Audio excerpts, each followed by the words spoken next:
sa jeepney, ikaw ang nakatabi, hindi makapaniwala.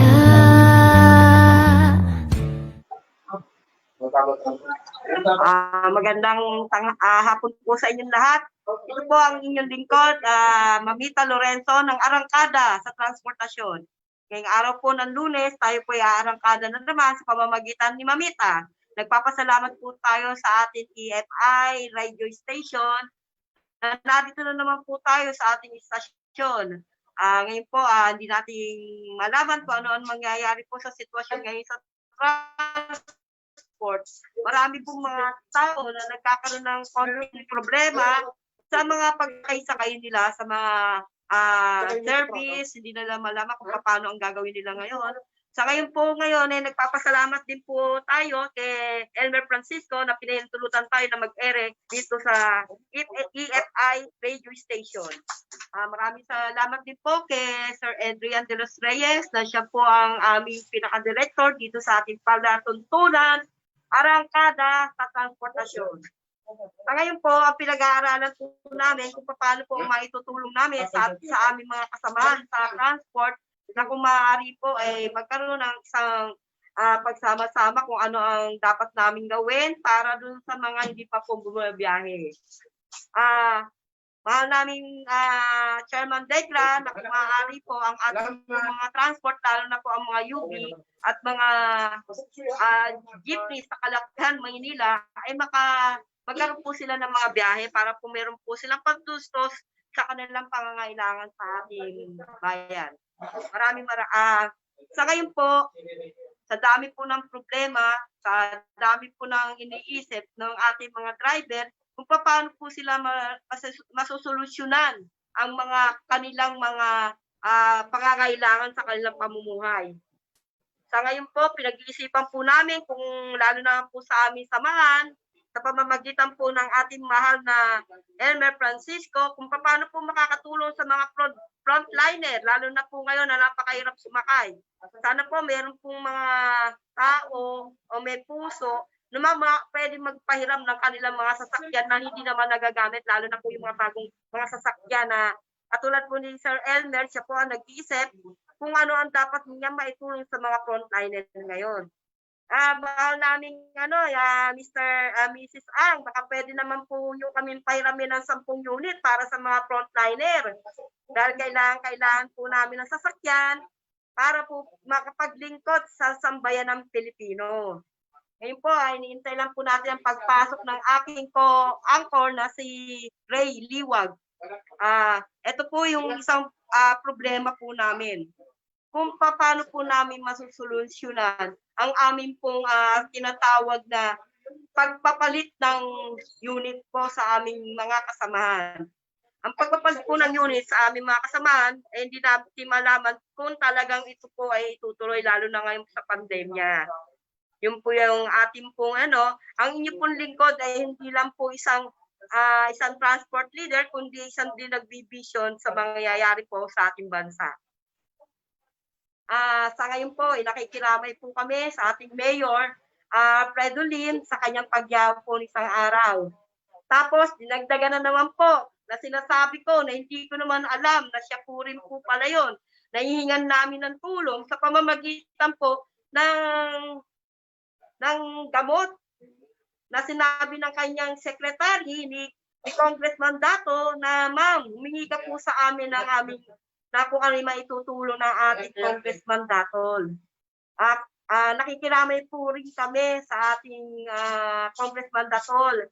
Isa po ito sa nakita kong vision isang araw. Pero siyempre sa mga babala, hindi naman po yung iba naniniwala sa mga babala ni Mamita. May ilan lang po naniniwala kay Mamita dahil na hindi nila alam na si Mamita ay isa palang psychic. Yun po yung mga natin. Sa atin po, nag-ano na si Sir Elmer. Sir Elmer, good afternoon po. Nandito na naman po tayo sa Arangkada ng Transportasyon. Ngayon naman, pagbibisyo naman po ang gagawin natin. Meron po ako nakikita na marami pong mga kabahayan ang magkakaroon ng problema po. Sana po, ito po ay huwag mangyari sa isang lugar sa Quezon City. Meron din po ako nakikita na malakas na bagyo na darating sa ating bansa, kaya pinag-iingat ko po ang lahat po ng mga nasa ilog, yun doon sa mga dagat po, mag-ingat po tayo dahil hindi natin masasabi kung anong mangyayari dito sa bagyong darating sa atin na napakalakas. Ang isa po na nakikita ko pa rin po, meron pa rin pong mataas na tao na yayaon din nung buwan ng August o September. Dahil sa wala pa po yung aking pilot, magbibisyon muna tayo. Yung lahat po na nakikita ng yung Madam Mamita, lahat po yun ay nakasulat na po yun sa ating Biblia. Lahat po yun ay nakikita natin kung ano yung magaganap. Pero yung iba, syempre, hindi naman naniniwala na ito ba ay magkakatotoo o hindi. Kung ito ay magkakatotoo, sana naman po magdasal po tayo. Ito po kasi, ang ano natin dito, ay magkaroon po tayo ng pananampalataya sa ating Panginoon. Ang sabi po ng ating Panginoon, tayo po ay mag-ingat sa lahat ng oras dahil hindi natin alam kung kailan darating talaga ang mas malaki pang pagsubok na dadanasin ng ating bansa. Marami po akong nakitang vision na hindi katulad ng iba na talagang pagdating ng gabi, nakikita ko po yung lahat ng mga nakikita ko sa dapat ko makita.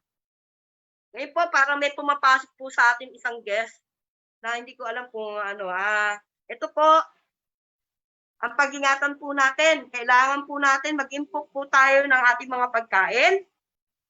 Mag-impok po tayo ng mga kandila, ng tubig, at yung mga damit natin po, ito po sa aming GCA na sinasabi ko sa kanila kung ano yung mangyayari para hindi naman po akong kakaba-kaba. Nasa ngayon po, nagkakaroon din po ako ng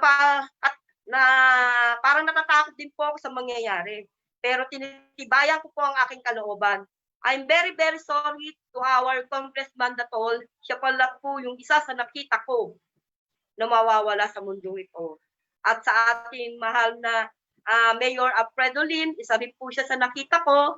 Kaya po sana, kung nakikita niyo po nagbabala po si Mamita, huwag na po kayong sumalungat. Dahil ito po, babala lang po natin. Lalo na po sa amin sa transport, ang babala ko po ngayon, mag-ingat po sa pagbabiyahe, lalo na po ngayon tag-ulan. Ang pagbabiyahe po natin, hindi natin malalaman kung paano, kung nasa hukay na ba yung ating paa, sa isang paa natin, kailangan lang po natin mag-ingat.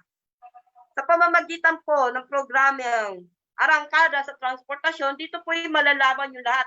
Inaayos na po namin yung mga kailangan nating sabihin na kung maaari ay magkaroon po tayo ng isang pananaw o isang mga katulad ko na na magkaroon ng guest na masasabi nila ano ba ang problema talaga sa transport na hindi sinasabi. Yun po yung natin kung kinakailangan po. Sa ngayon po, ako po ay nagpapasalamat sa aking mga kaibigan na sumusuporta sa akin, sa aking pamilya, at sa iba pong sumusuporta po sa amin dalawa ng aking co-partner na si Ray Liwag. Hindi ko lang alam kung ba't hindi makapasok ang partner ko si Ray Liwag.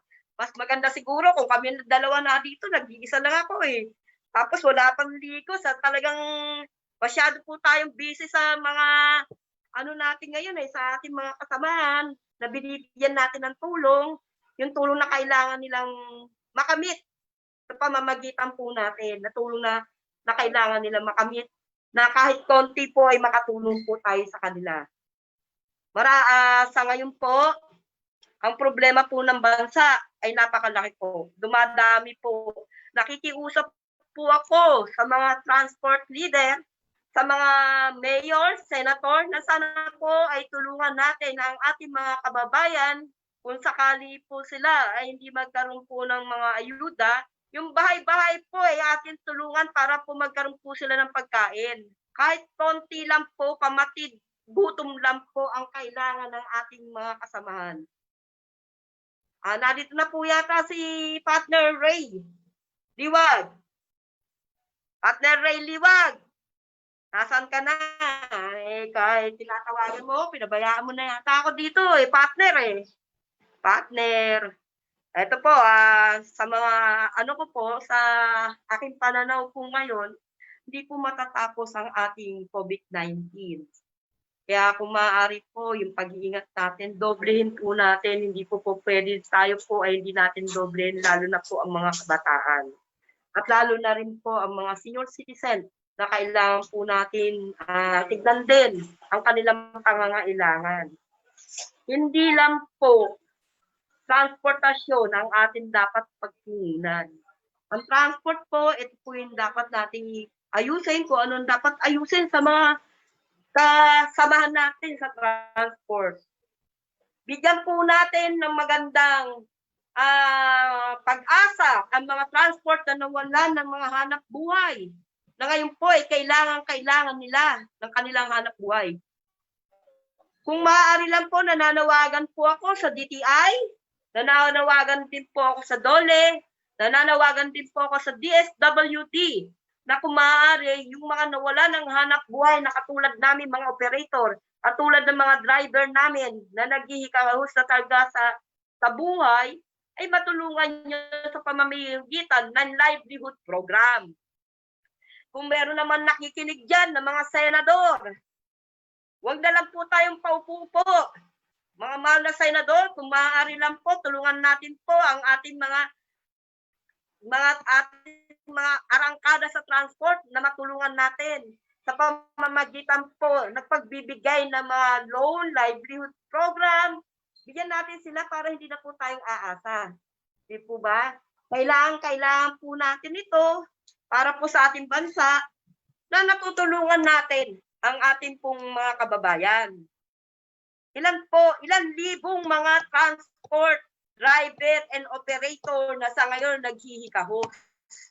Na ang iniisip nila ng mga kanilang mga binoto ay makakatulong ng higit sa kanila. Pero sa ngayon, hindi yata namin nakita kung sino talaga ang dapat tumulong sa amin. Magpasensya nyo na po dahil ako po ay talagang sinasabi ko yung katotohanan. Kaya namin kayo binoto dahil sa alam namin na pagdating ng mga kalamidad at mga problema,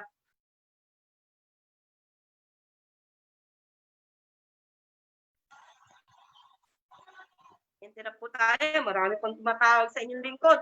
Marami po nangangailangan po ng mga tulong. Hindi ko na alam kung paano yung gagawin ko. Ang inyong lingkod, tignan nyo, mukhang hindi pa ako naliligo, hindi pa ako meron biglang kaya yung mga tao po nagpupunta dito para po humingi ng tulong po kung paano namin sila matutulungan para sila po ay magkaroon ng hanap buhay. Yun po. Maraming salamat na pinagbigyan tayo ng ating mahal na senator. Kung nanalo po to, daig pa po nito ang isang presidente. Bakit? Yung mga senador, hindi ko naman nakikita na ganito yung tumutulong sa mga transport eh. Ito, nakailang tulong na yata sa mga transport, sa mga frontliner. Mukha niya na dito, lalo na sa mga Rotary Club. Maraming salamat din po sa mga Rotary Club sa pagtulong niyo po sa amin sa transport. Napakahirap po talaga na tayo ay biglang nawalan ng isang pagkakakitaan. Pero hindi pa po huli ang lahat para po tayo magbago, para po tayo magkaroon ng isang pamantayan.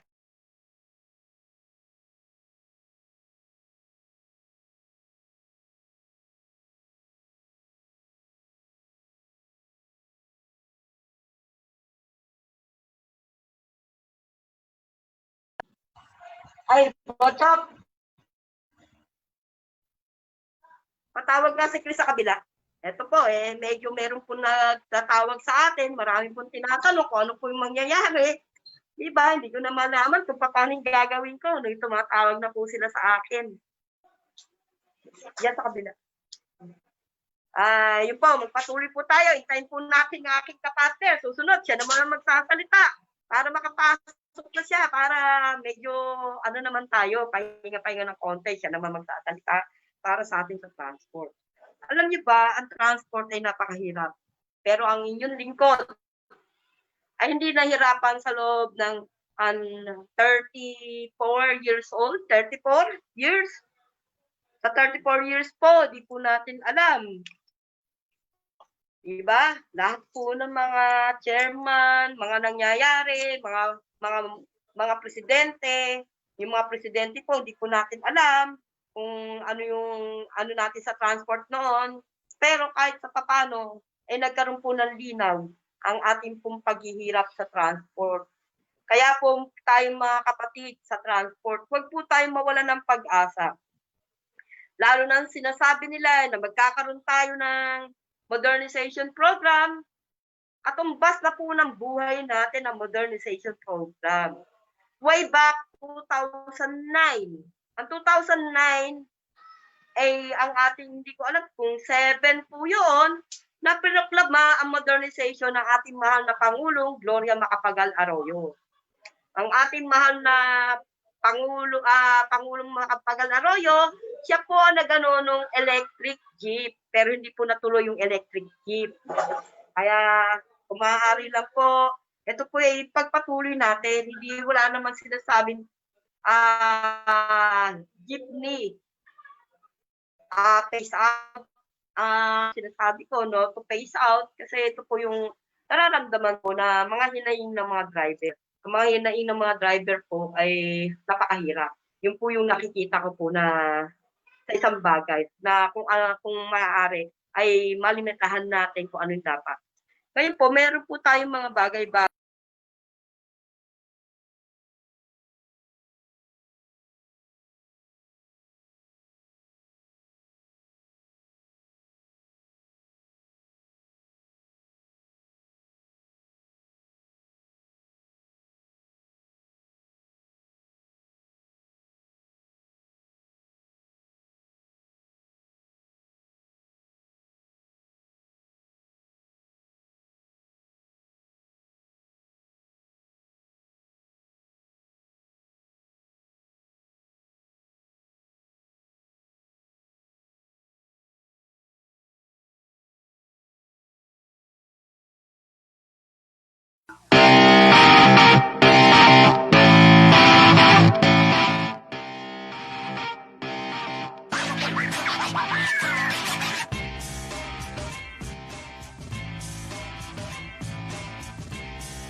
Shut up and sit down.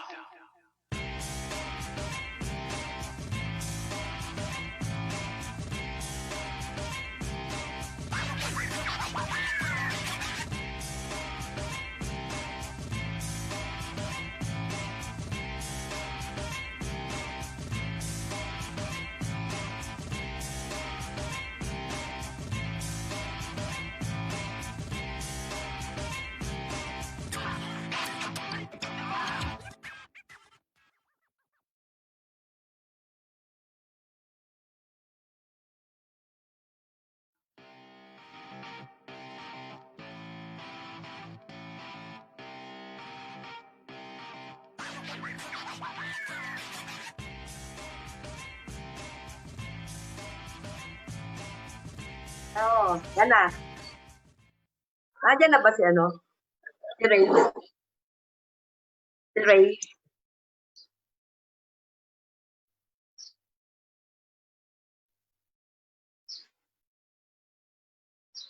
Nagbabalik po tayo ngayon sa ating arangkada sa transportasyon.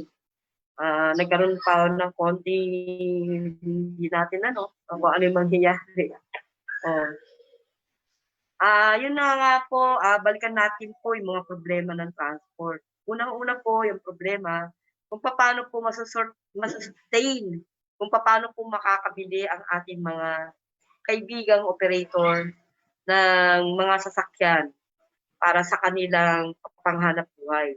Pangalawa po, ang sinasabi pong consolidation. Ang consolidation po, kung halimbawa individual ka, you need na maghanap ka ng isang tinatawag na isang kooperatiba o isang korporasyon. Kung magko-korporasyon ka, para po yung mga prangkisa nyo, doon pa rin, sa inyo pa rin. Pero hindi sinasabi na pag nag-consolidate ka, wala ka ng prangkisa. Yung sinasabi. Ngayon po, ang natin, consolidation, graphing substitution, yung modernization, yon. Sa ngayon po, medyo magulo-gulo pa ang LTFRB, alam niyo naman sa pandemic po. Ngayon po, ang pakiusap ko lang sa ating mahal na Chairman Martin Degra, na sana po bigyan pa po ng lawak yung pangunawa sa nangyayari sa kasalukuyan problema ng transport.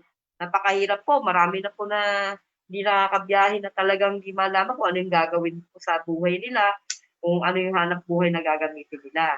Marami pong mga UB Express sa ngayon, lalo na dyan sa may bandang Commonwealth, na hindi po nakakabiyahe sa ngayon, na nag-iisip sila, anong hanap buhay kaya ang pwede nilang gawin para sa kanilang pamilya. Sana po bago po natin sinara, mga ganyan, nagkaroon po tayo ng isang pananalisik kung paano natin matulungan ang ating pong mga driver at operator. Ito ba, kailangan po natin tanggalin po itong mga rota na to, bigyan natin ng ganitong pangkabuhayan sila, pero hindi sana naisip natin bago natin tanggalan po sila ng mga rota. Yung po yung sinasabi po ng ating pakitawagan tumatawag. Hindi natin malaman kung paano yung natin, napakahirap, di ba? Yung mga problema po namin sa ngayon. Tapos sa mga po na nangangailangan po ng mga driver, pwede nyo din pong kunin ang ating mga driver sa ngayon na walang mga hanap buhay. Yung mga magpo-frontliner po na kailangan po natin na tulungan, yung pong may mga sasakyan po na sinasabi na hindi lang po si Senator Elmer Francisco ang magpo-provide ng mga sasakyan, kundi tumulong po tayo para din sa bayan natin. Yung mga